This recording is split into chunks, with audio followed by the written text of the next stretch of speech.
Happy 4th of July, guys. Happy 4th of July. You can see way in the distance there's a bunch of fireworks. Yes, if you want to make your own fireworks. It's not as crazy as New Year's, but it's still a special day. It's really special. I think that's probably either Hickam or Fort Shafter, I mean.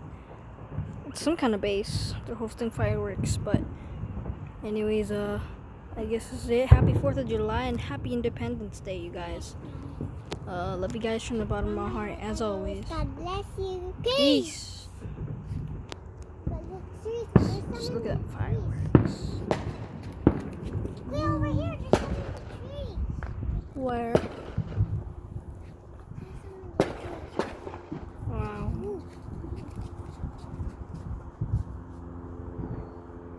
Anyways, guys, I'll see you in a bit. Bye. Bye.